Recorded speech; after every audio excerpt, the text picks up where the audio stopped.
নির্বাচনের মাধ্যমে বিএনপি ক্ষমতায় যেতে পারলে প্রতিবেশী ভারতের সঙ্গে ভালো সম্পর্ক গড়ে তুলবে তারা। বাংলাদেশের সাম্প্রতিক রাজনৈতিক পরিস্থিতি নিয়ে ভারতীয় সংবাদ মাধ্যম এনডিটিভির এক সাক্ষাৎকারে একথা বলেন দলটির মহাসচিব মির্জা ফখরুল ইসলাম আলমগীর। মির্জা ফখরুল বলেন, তার বিশ্বাস সেনাবাহিনীর রাজনৈতিক প্রক্রিয়ার কোনো হস্তক্ষেপ করবে না। সম্প্রতি শেখ হাসিনার পতনের যে আন্দোলন হয়েছে সেটির সঙ্গে উগ্রবাদী কোনো সংগঠনের সংশ্লিষ্টতা নেই বলেও উল্লেখ করেন তিনি।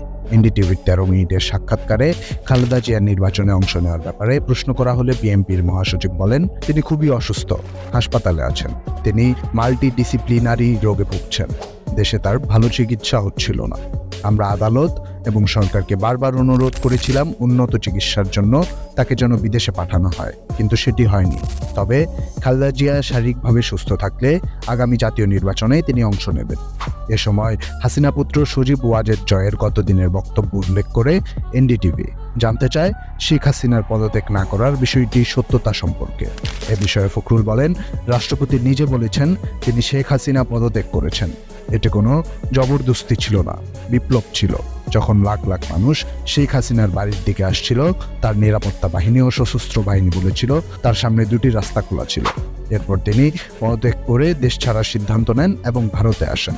সাম্প্রতিক সময়ে সংখ্যালঘুদের উপর হামলার অভিযোগের ব্যাপারে মির্জা ফখরুল বলেন, বাংলাদেশের সাম্প্রদায়িক পরিবেশ অসাধারণ। এসব অভিযোগ পুরোপুরি সত্য নয়।